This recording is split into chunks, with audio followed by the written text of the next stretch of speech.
नमस्कार दोस्तों, स्वागत है आप लोग का परीक्षा मार्ग के इस यूट्यूब चैनल पे। यहाँ पे हम लोग बात करने वाले हैं एक बिहार एसएससी की बहुत ही शानदार वैकेंसी जो कि है स्टेनोग्राफर की। ये हाल ही में इसका नोटिफिकेशन बिहार एसएससी के ऑफिशियल साइट पे आया था और इसके बारे में जो है चर्चा यूट्यूब पे बड़ी तेजी से फैली हुई है। आज हम लोग बात करेंगे इस वीडियो में बिहार एसएससी का जो स्टेनोग्राफर की जो बहाली आई है, इसके एग्जाम पैटर्न के बारे में, इसका आवेदन कब से शुरू हो रहा है, कब तक होगा, इसकी योग्यता क्या है, इसमें एग्जाम का सिलेबस क्या है, किस सिलेबस से कितने प्रश्न पूछे जाएंगे, अभी तक एग्जामिनेशन में इसका जो पैटर्न क्या रहा है और बेसिकली सबसे बड़ी बात ये कि किस सब्जेक्ट से कितने प्रश्न पूछे जाते हैं, किसका वेटेज ज़्यादा रहता है, किस सब्जेक्ट को पढ़ के हम लोग आसानी से इसमें सफलता हासिल कर सकते हैं। और सबसे बड़ी बात कि सभी सिलेबस को अच्छे ढंग से पढ़ने के लिए हम किस प्लेटफॉर्म से जुड़े हैं या कहाँ पे बैचेज ज्वाइन करें। तो आइए इस पूरे वीडियो में इसी बात पे चर्चा करेंगे, इसका सिलेबस क्या और कैसे इसको पढ़ना है। तो इस वीडियो में इस पूरी जानकारी को जानने के लिए वीडियो में अंत तक बने रहिए। अब शुरू करते हैं इस वीडियो को, आइए स्टार्टिंग से। तो देखिए, ये बिहार एसएससी स्टेनोग्राफर का जो बहाली है वो 2025 में निकली है, जहाँ पे आवेदन की जो तिथि है वो 25/9 से शुरू हो रहा है और 3/11/2025 तक। इस बार सबसे लंबा समय दिया गया है बिहार एसएससी में फॉर्म भरने के लिए। अमूमन ये 1 महीने का समय रहता है, लेकिन यहाँ पे आपको देखने को मिल रहा है कि 25/9 से लेके और 3/11 तक है, लगभग सवा महीने का टाइम दिया गया है यहाँ पे। यानी 25 सितंबर से 3 नवंबर तक आप फॉर्म को भर सकते हैं। अच्छा, इसमें बात और क्या चीजें हैं, तो लगभग 38 विभागों में इसकी बहाली निकली गई है, जहां जिसमें आंसू लिपिक यानी कि स्टेनोग्राफर के पद पे बहाली के लिए ये नोटिफिकेशन आया हुआ है। इसमें सबसे बड़ी बात क्या है कि ये बिहार एसएससी इसको कंडक्ट करेगा और इसका जो सिलेबस है वो पहले ही नोटिफिकेशन में दिया हुआ है। ठीक है, तो आइए डिटेल्स में समझते हैं इसमें क्या क्या चीजें आपको चाहिए और किस तरीके से इसमें फॉर्म को अप्लाई करना है। ठीक है, तो देखिए यहाँ पे है, पद का नाम दिया गया है, अलग अलग विभागों में लगभग 38 विभागों में इसकी बहाली निकली हुई है। योग्यता की बात करें तो सब में 10+2 और 10+2 लेवल की बहाली यानी कि इंटर लेवल का आपकी योग्यता होना चाहिए और आपको स्टेनोग्राफर यानी शॉर्ट हैंड आना चाहिए। ठीक है, आगे बढ़ते हैं। इसमें देखिए, जो ऑनलाइन की प्रक्रिया है वो 25 से चालू हो रहा है और 3 नवंबर तक चलेगा। इसमें और क्या-क्या चीज़ें दी गई हैं, तो देखिए आपको पता है लगभग 38 विभागों में है, तो यहाँ पे देखिए 36 विभाग तक की बात है यहाँ पे। 36 विभागों में आशु लिपिक ग्रेड 3 की बहाली है। और देखिए ये ग्रेड 3 की बहाली ही नहीं है, इसमें बहुत अच्छा इसमें पेमेंट भी आपको मिलेगा। पेमेंट देखने को जो आप मिलेगा वो है 25,500 से 81,000 तक, यानी कि आपका जो स्टार्टिंग सैलरी 25,000 से शुरू होगा, वो चल के 81,000 तक आपको मिल सकता है इस ग्रेड 3 के स्टेनोग्राफर के पदों पे। ठीक है, और देखिए पेमेंट बहुत अच्छा सैलरी है आप लोगों को, स्टैंडर्ड सैलरी है, कोई दिक्कत होने वाला नहीं है इस इतने सैलरी में। अब देखिए, इसमें टोटल पदों की बात करें तो 432 पदों के लिए आवेदन निकला गया है, जो कि बहुत बड़ा पद होता है बिहार एसएससी के लिए। चूंकि इसमें स्टेनोग्राफर, शॉर्ट हैंड्स की जानकारी होनी चाहिए, तो इसको भी भरना है, इस सब को ध्यान में रखते हुए। यहाँ पे उम्र सीमा की बात करें तो यहाँ पे उम्र सीमा अलग अलग कैटेगरी के लिए अलग अलग निर्धारित की गई है, जिसमें कि अनरिजर्व पुरुष मेल के लिए है 37 वर्ष, और वहीं पे पिछड़ा वर्ग या अत्यंत पिछड़ा वर्ग पुरुष और महिला दोनों के लिए है 40 वर्ग, और अनारक्षित जो महिला होती हैं उनके लिए है भी 40 वर्ष। और फिर अनुसूचित जाति और जनजाति यानी कि एससी और एसटी के लिए 42 वर्ष का प्रावधान किया गया है। यदि जो व्यक्ति दिव्यांग कोटि से फॉर्म को भरेंगे उनको उपयुक्त कोटि के अलावा 10 वर्ष का अतिरिक्त छूट भी मिलेगा, यानी कि जो आपको कैटेगरी में जो लाभ मिलता है उसके अलावा भी 10 वर्ष का और आपको लाभ मिलेगा। यहाँ पे उम्र की कोई बात नहीं है, बहुत ज़्यादा उम्र सीमा दिया गया है, तो इस पे हम लोग बात नहीं करेंगे। आगे बढ़ते हैं, परीक्षा की प्रकृति कैसी होगी। देखिए सबसे बड़ी बात यह है कि परीक्षा में क्या क्या प्रश्न पूछे जाएंगे, उसका मोड कैसा होगा। तो यहाँ पे साफ साफ लिखा हुआ नोटिफिकेशन में कि जो परीक्षा की प्रकृति ऑब्जेक्टिव यानी कि वस्तुनिष्ठ होगा। और इसमें एक और बात मेंशन किया गया है, जहां पे आप लोग देखेंगे कि 40,000 से अधिक यदि फॉर्म गिरता है, यदि इसमें अप्लीकेंट जो उम्मीदवार जो होंगे 40,000 से अधिक बच्चे फॉर्म को अप्लाई करते हैं, तो आपको लिखित परीक्षा भी होगी, यानी कि पीटी के साथ साथ मेंस का भी एग्जाम कराया जाएगा। तो ये कब होगा, जब 40,000 से अधिक फॉर्म भरे जाएंगे तब। उसके बाद से यदि प्रारंभिक परीक्षा हो जाती है और 40,000 से अधिक फॉर्म गिरा है, तो मेंस के लिए एक अलग से नोटिफिकेशन आएगा और उसके बारे में फिर से बात की जाएगी। तो देखिए, लिखित परीक्षा वस्तुनिष्ठ प्रकृति की होगी। लिखित परीक्षा के माध्यम से कोटिवार उपलब्ध रिक्तियों के 5 गुना संख्या के बराबर अभ्यर्थियों का चयन किया जाएगा और व्यवहारिक परीक्षा यानी स्किल टेस्ट के लिए किया जाएगा। यानी जो लोग लिखित परीक्षा में पास होंगे उसके 5 गुना यानी वैकेंसी के 5 गुना बच्चों को क्या किया जाएगा, स्किल टेस्ट के लिए चयनित किया जाएगा। स्किल टेस्ट में आपको टाइपिंग करना होगा, शॉर्ट हैंड है जो स्टेनोग्राफर का, उसको आपको उसमें अपीयर होना होगा। फिर देखिए, इसमें जो सिलेबस की बात की गई है, चर्चा की गई है, वहाँ पे सिलेबस 3 कैटेगरी में बाँटा गया है। पहला है सेक्शन जिसमें सामान्य अध्ययन के प्रश्न पूछे जाएँगे और दूसरा है सामान्य विज्ञान और गणित के और तीसरा है मानसिक दक्षता जाँच यानी कि रीजनिंग के प्रश्न पूछे जाएँगे। इन 3 कैटेगरी में प्रश्नों को पूछा जाएगा और 3 सेक्शन में रहते हैं और अमूमन आपको देखने को मिलेगा बिहार एसएससी का जो इंटर लेवल का एग्जामिनेशन हो या बिहार एसएससी का ग्रेजुएशन लेवल का सीजीएल जो होता है ग्रेजुएशन लेवल का एग्जामिनेशन हो, उसमें भी सेम यही सब्जेक्ट होते हैं, यही सिलेबस दिया जाता है, लेकिन उसमें डिफिकल्टी लेवल का अंतर होता है। यानी प्रश्न की जो कठिनाई लेवल होता है वो कम और ज़्यादा होता ही रहता है। तो ये भी इंटर लेवल का है, यानी समझ लीजिए कि इंटर स्तरीय लेवल का है, केवल स्टेनोग्राफर का है, तो वही डिफिकल्टी लेवल का जो कि एसएससी इंटर लेवल का फॉर्म भरा गया उसमें होगा। अब देखिए, इन सभी सब्जेक्टों में आपको 150 प्रश्न के जो है प्रश्न पूछे जाएँगे, 150 प्रश्न पूछे जाएँगे। इन 150 प्रश्नों में एक प्रश्न जो होगा वो 4 अंक का होगा। जब 4 अंक का होगा तो ये 150 प्रश्न कितने के हो जाते हैं? 600 अंक के हो जाएँगे। यानी टोटल आपको 600 अंक के प्रश्न पूछे जाएँगे जिसमें से आपको 150 प्रश्न रहेंगे और 1 का 4 अंक होगा यानी 600। इसमें नेगेटिव की बात की जाती है, इसमें नकारात्मक भी अंक लिया जाता है। यहाँ पे देख लीजिए लिखा हुआ है, प्रश्न वस्तुनिष्ठ और बहुविकल्पीय होंगे। प्रश्नों की संख्या 1 से 50 होगी। प्रत्येक सही प्रश्न के लिए 4 अंक दिए जाएँगे और प्रत्येक गलत अंक के लिए आपको 1 अंक की कटौती की जाएगी। यानी आपने यदि 5 आगे बढ़ते हैं। इसका जो अवधि है 2 घंटा 15 मिनट की अवधि होगी और लिखित भाषा में आपको ना माध्यम हिंदी और अंग्रेजी होगा। ये जो प्रश्न पेपर आपको मिलेगा बस 2 ही लैंग्वेज में होगा, हिंदी और अंग्रेजी। और कोई अन्य भाषा में इसको पेपर को आप नहीं देख पाएँगे, एक्सेस नहीं कर पाएँगे। उसके आगे क्या कहा गया है, तो इसका जो सामान्य अध्ययन का सेक्शन है उसमें क्या-क्या चीज़ें पूछे जाएँगे आइए देखते हैं। तो सामान्य अध्ययन के सेक्शन में आपको ये जनरल नॉलेज का मतलब सामान्य जानकारी आपसे पूछा जाएगा। यहाँ पे साफ-साफ मेंशन किया हुआ है कि इसमें प्रश्नों का उद्देश्य अभ्यर्थी के आस-पास के वातावरण के सामान्य जानकारी तथा समाज में उनके अनुप्रयोगों से संबंध में उनकी योग्यता की जाँच करना होगा।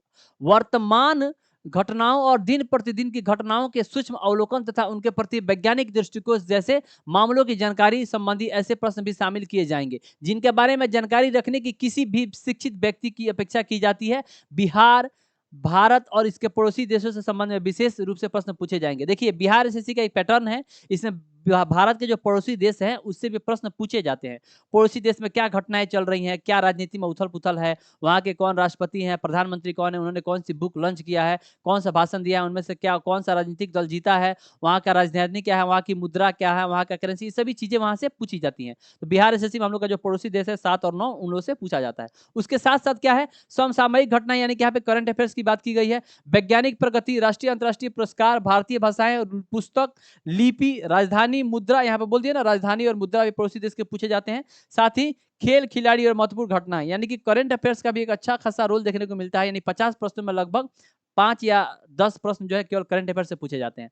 भारत और उसके पड़ोसी देश से भी प्रश्न पूछे जाएँगे समान अध्ययन में, उसमें क्या होंगे, पड़ोसी देशों का जो इतिहास है, पड़ोसी देश कब स्वतंत्र हुए, वहाँ पे कौन-कौन से आंदोलन हुए, ये सभी चीज़ें वहाँ पे पूछी जाती है।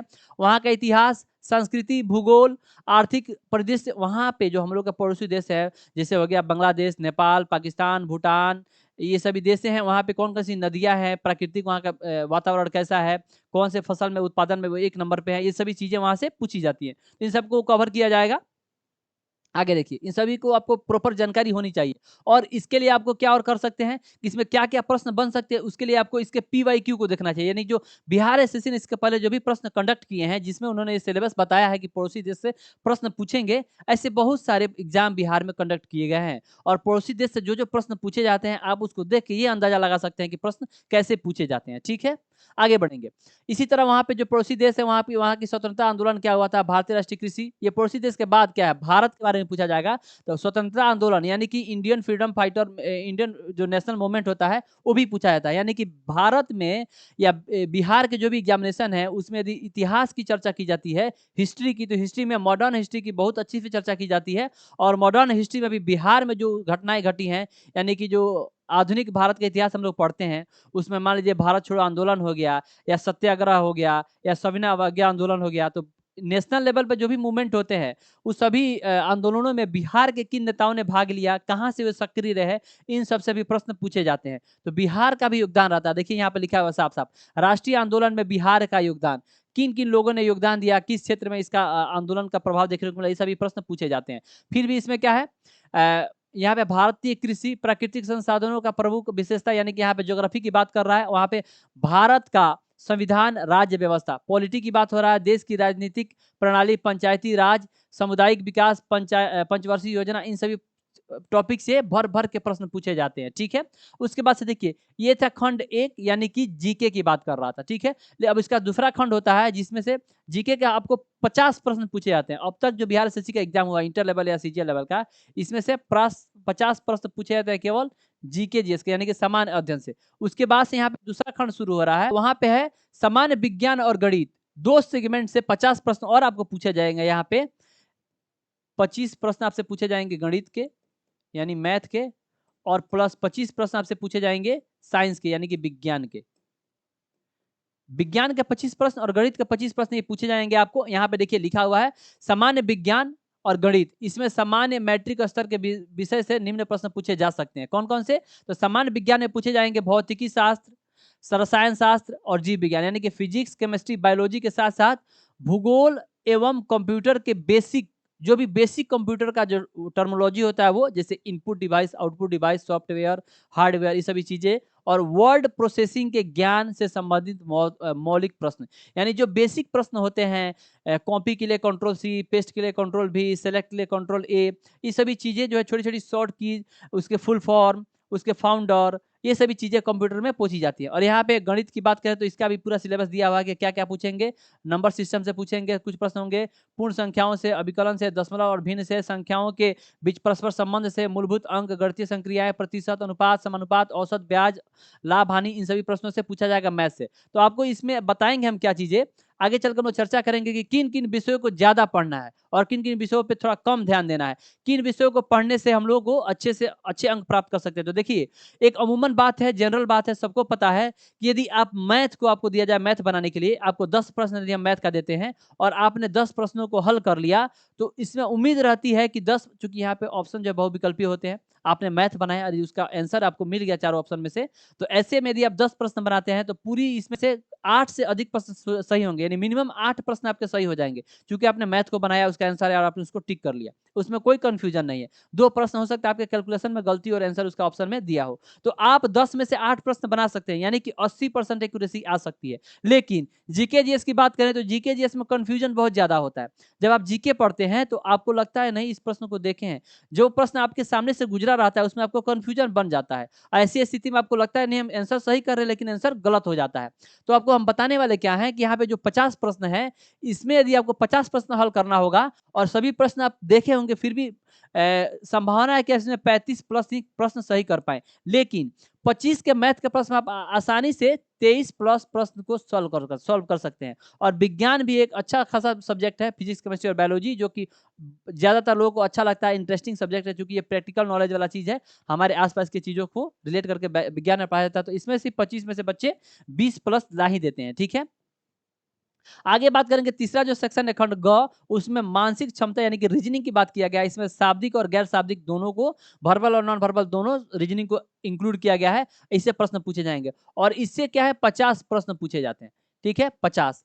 तो टोटल कितने प्रश्न पूछे जाते हैं? 150, जिसमें से आपको 50 जो होंगे प्रश्न वो जीके के होंगे और 25 प्रश्न जो होगा वो मैथ का होगा, 25 प्रश्न जो होगा वो साइंस का होगा और उसके बाद से 50 जो प्रश्न होगा वो रीजनिंग का होगा। तो देखिए तैयारी का तरीका क्या होना चाहिए, आपको यहाँ पर दिख रहा होगा कि केवल मैथ, यहाँ से देखिए मैथ और रीजनिंग, यहाँ पे मैथ दिया हुआ 25 और रीजनिंग दिया हुआ 50, मैथ और रीजनिंग दोनों मिलके 50% जो है सिलेबस को कवर कर रहे हैं। केवल मैथ और रीजनिंग मिलके 50% सिलेबस को कवर कर रहे हैं, जो कि बहुत बड़ी बात है। यदि आपका रीजनिंग और मैथ, रीजनिंग में बहुत सारे बच्चों को 50 में 50 नंबर आता है, एवरेज बच्चों को, यानी 40-45 से अधिक सभी बच्चों को आता है जो अच्छे से पढ़ते हैं, रीजनिंग को अच्छा टाइम देते हैं, वो 50 में से 50 नंबर लाते हैं। तो रीजनिंग और मैथ ऐसा सब्जेक्ट है कंपटीशन के तैयारी में जो आपको कभी धोखा नहीं देगा। यदि आपने प्रश्न को हल कर दिया, यदि आपका आंसर आ गया तो वो सही ही होगा और वो आप में निगेटिव लाने का कोई उसमें डर भय नहीं रहता है। तो देखिए 50% जो सिलेबस और मैथ और रीजनिंग का है और 25% जो साइंस है, साइंस भी लगभग लगभग सबका सही होता है। तो हम मान के चलते हैं यहाँ पे 50% यानी कि 75 प्रश्न और प्लस 25% यानी कि 100 जो प्रश्न है वही आपको स्कोरिंग सब्जेक्ट है, जहां से आप अच्छे नंबर ला सकते हैं बिहार एसएससी के किसी भी एग्जामिनेशन में, चाहे वो सीजीएल ग्रेड 4 का हो, बिहार एसएससी इंटर लेवल का हो, बिहार एसएससी परिचारी का हो, चाहे बिहार एसएससी ये स्टेनोग्राफर का हो, सभी में आप यहाँ से अच्छे नंबर ला सकते हैं। तो तैयारी का आपका तरीका क्या होना चाहिए? आपको ध्यान देना है रीजनिंग पे, चूँकि रीजनिंग अपने आप में कितने नंबर का है? 50 प्रश्न इससे आएँगे। उसके बाद से आपको देखना है मैथ। मैथ में आपको प्रश्न पूछे जाएँगे 25 प्रश्न। ध्यान दीजिएगा, यहाँ पे बहुत ही इंपॉर्टेंट चीज़ आपको बताने वाले हैं। उसके बाद से आपको ध्यान देना है साइंस पे। साइंस इसलिए चूँकि जो प्रश्न 25 प्रश्न साइंस के पूछे जाएँगे, वो भी बेसिक लेवल के होंगे चूँकि इंटर लेवल का एग्ज़ामिनेशन है और यहाँ पे आते हैं जीके का। जीके एंड सीए यानी करंट अफेयर्स का। ये आपसे 50 प्रश्न पूछे जाएँगे, जिसमें आपको बिहार भी रहेगा। ठीक है? बिहार से भी प्रश्न पूछे जाएँगे। ये 50 प्रश्न आपसे पूछे जाएँगे। तो देखिए आपको बताते हैं, आप लोग कमेंट करके बताइएगा कि किसी भी बिहार एसएससी का एग्ज़ामिनेशन हो, पीटी के लिए आपको कितना नंबर लाना होगा? यानी आपको प्रारंभिक परीक्षा को पास करने के लिए कितने नंबर लाना होगा? न्यूनतम 120 नंबर लाते हैं तो आप पास हो जाएँगे आसानी से। 120 नंबर बहुत अच्छा नंबर होता है, जो आपको मतलब कोई डाउट ही नहीं कि आप पास हो जाएँगे। 120 नंबर पे आसानी से आप पीटी को पास कर जाएँगे और 120 नंबर आपको कैसे आ जाएगा ईज़िली? तो देखिए, रीज़निंग जो है यदि आप इसको जैसे इसका वेटेज है 50% यानी कि 1/3 यानी 33% इसका वेटेज है। यदि आप डेली 2 घंटा पढ़ते हैं रीजनिंग को तो आप आसानी से 45 प्लस नंबर ला सकते हैं, हर हाल में। यदि आपने रीजनिंग को उतना टाइम दिया जितना कि आपसे इसमें सिलेबस में वेटेज दिया उसके हिसाब से। 45 प्रश्न आपका रीजनिंग से आ जाएगा नो डाउट। मैथ है, मैथ में आप किसी तरह से आप इसमें 22 प्रश्न ला दीजिएगा, ठीक है? मैथ चूँकि मैथ है, सॉल्यूशन करना है, आप उसको टाइमलाइन के अंदर बना लेते हैं, तो आपका आंसर आता है, तो गलती होने का चांस नहीं है। नो नेगेटिव इतना आ जाएगा। ये साइंस जो है ना, साइंस में भी आप फिज़िक्स, केमिस्ट्री और बायोलॉजी पे अच्छा अध्ययन करते हैं, तो इसमें भी आप 20 प्लस नंबर आसानी से ला लीजिएगा। किसमें? तो साइंस में। अब यहाँ पे देखिए, यहाँ पे जीके है, करंट है और बिहार है। यदि सभी पे आप पूरा ध्यान देंगे, तो इसमें भी आप 35 नंबर आसानी से ला सकते हैं। ये हो जाएगा आपका जीके का। टोटल आप कितना नंबर ला सकते हैं?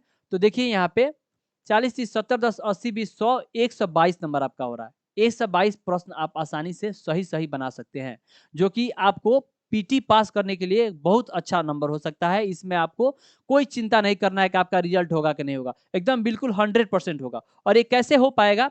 तो उसका लाने का एक ही तरीका है कि क्या आपको स्ट्रैटेजी से पढ़ना पड़ेगा। एक अच्छा रोड मैप बना के, माइंड मैप बना के आपको एक अच्छा टाइम टेबल बनाना पड़ेगा। जैसे कि ये सिलेबस है उसके अनुरूप पढ़ना पड़ेगा। तो रीजनिंग का कितना 45 नंबर आप ला सकते हैं 50 में और मैथ भी 22 और 20 नंबर से अधिक ही ला सकते हैं साइंस में और 35 मिनिमम मान के चलते हैं जीके में तो आपका 122 नंबर आएगा जो कि आप अच्छे से क्वालिफाई कर पाएंगे। ये सभी चीजें इसी स्ट्रेटेजी के साथ इसका प्लानिंग करके हर संडे संडे जो भी टीचर होते हैं परीक्षा मार्क का जो एप्लीकेशन है जहाँ पे ये क्लासेस चलती हैं वहाँ पे आपको बता दें कि हर संडे को टीचर लोग बैठ के यही चीजें डिसाइड करते हैं कि कैसे बच्चों को पढ़ाना है, क्या चीज पढ़ाएंगे तो अच्छा नंबर आएगा, किस पे ज्यादा फोकस करना चाहिए, किस पे कम करना चाहिए, कौन से प्रश्न पूछे जाते हैं प्रीवियस ईयर प्रश्न में। यदि पड़ोसी देश है या साइंस है तो कौन से टॉपिक से ज्यादा प्रश्न पूछा गया उसी को डील किया जाता है। तो इन सभी चीजों को अच्छे से पढ़ने के लिए आपको यही बिहार एसएससी का जो स्टेनोग्राफर या आशुलिपिक है उसके लिए एक सफलता बैच ला दिया गया है बिहार एसएससी के प्लेटफॉर्म परीक्षा मार्ग के प्लेटफॉर्म पे। यहाँ पे आप इसको आसानी से ज्वाइन कर सकते हैं। इसका जो है रेट है मात्र 499। लेकिन यदि आप यहाँ पे एक कोड लगाइएगा मार्ग 20, यदि आप कोड लगाते हैं मार्ग 20 तो आपको 20% का इंस्टेंट डिस्काउंट मिलेगा, तुरंत आपको छूट मिलेगा और वो आपका बैच पड़ जाएगा 399 रुपये का। ठीक है, तो आप मार्ग 20 कूपन कोड लगा के इसको खरीदते समय कर सकते हैं। आपको ये बैच मिलेगा कहाँ पे? तो आपको ये बैच मिल जाएगा प्ले स्टोर पे, जाके आपको परीक्षा मार्ग एप्लीकेशन को डाउनलोड कर लेना है और जैसे ही प्ले स्टोर पे परीक्षा मार्ग एप्लीकेशन को डाउनलोड करिएगा वहाँ पे आपको ये सफलता बैच का बैनर दिख जाएगा जहाँ पे आपको मार्ग 20 कोड लगा के बैच को परचेज कर लेना है। आपको हर एक चीजें जो आपको हम बताए हैं एकदम स्ट्रेटेजी के साथ पूरे सिलेबस को अच्छे से कवर किया जाएगा और वहाँ पे आप आसानी से इस परीक्षा को परीक्षा की तैयारी कर सकते हैं। देखिए यहाँ पे क्या-क्या चीज़ें आपको मिलेगा।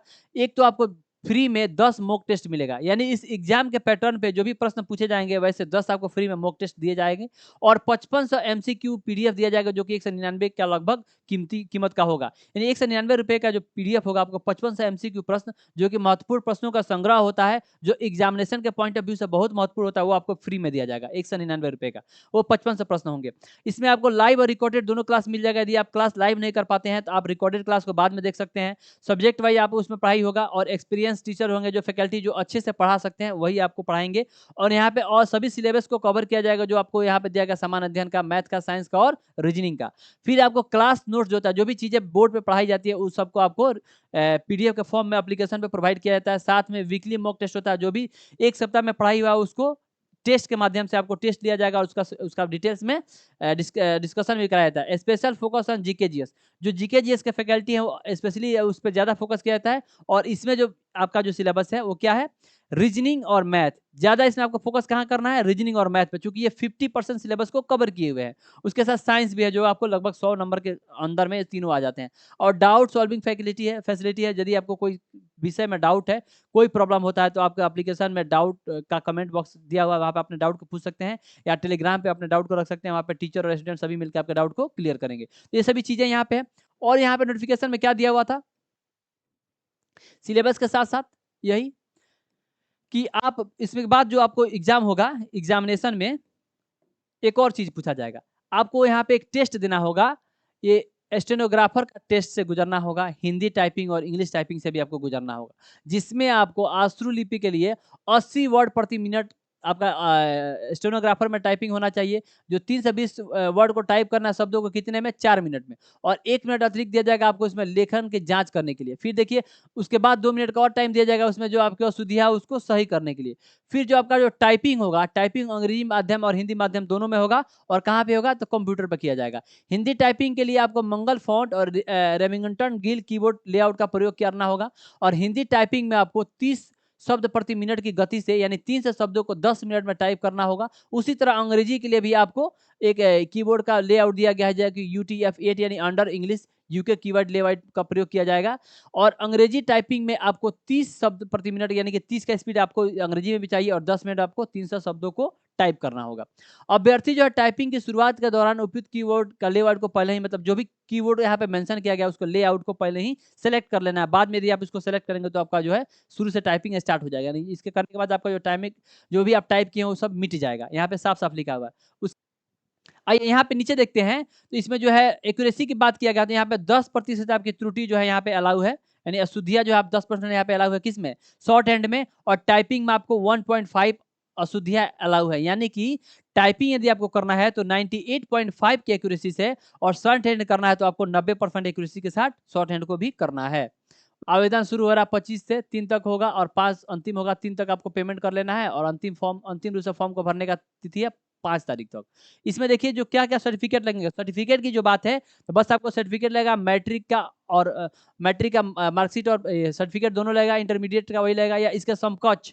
इंटरमीडिएट का समकक्ष की बात करें तो जो लोग पॉलिटेक्निक किए हैं या जो ITI किए हैं 2 वर्ष का, या पॉलिटेक्निक 3 वर्ष का, वो भी इंटरमीडिएट के समतुल्य माने जाएंगे। इस नोटिफिकेशन में इस बात की चर्चा की गई है कि यदि आपने मैट्रिक किया, यदि आपने ITI किया है 2 साल का, या आपने पॉलिटेक्निक किया 3 साल का, तो आप इसके लिए क्या है, इंटर लेवल पे मान्य है। देखिए यहाँ पे नोटिफिकेशन में दिया है, आशुलिपिक पद के लिए मौलवी प्रमाण पत्र, यानी कि ITI जो 2 वर्षीय पाठ्यक्रम पर है उसका जो NCVT से मान्यता प्राप्त है, या पॉलिटेक्निक आपने किया 3 वर्षीय, तो आपको इंटरमीडिएट का समकक्ष माना जाएगा। यानी आपने इंटर नहीं किया हो, ITI किया हो 2 वर्ष का, तो भी आप मान्य है, एलिजिबल है, इस पद के लिए आप भर सकते हैं, यानी कि स्टेनोग्राफर के लिए। या आपने कहीं से पॉलिटेक्निक के लिए कर लिया 3 वर्ष का, तो भी आप इंटर लेवल के समकक्ष माने जाएंगे, और आप इस पद के लिए भर सकते हैं इस फॉर्म को। ये सब चीजें यहाँ पे दी गई थी। आगे देखिए, तो आपको बता दिए अंतिम तिथि कब तक का है। और आप चाहते हैं इस तैयारी को अच्छे से करने के लिए, तो आप सफलता बैच से जुड़ जाइए, जिसका ऑफर अभी चल रहा है। मार्क 20 लगाइएगा तो आपको 20% का डिस्काउंट मिल जाएगा, और बहुत अच्छे से आपको सिलेबस को कवर करके बताया जाएगा। ठीक है, तो इस वीडियो में इतना ही। फिर कोई और अपडेट आता है तो आपको जरूर सूचित किया जाएगा। तब तक के लिए जय हिंद, जय भारत।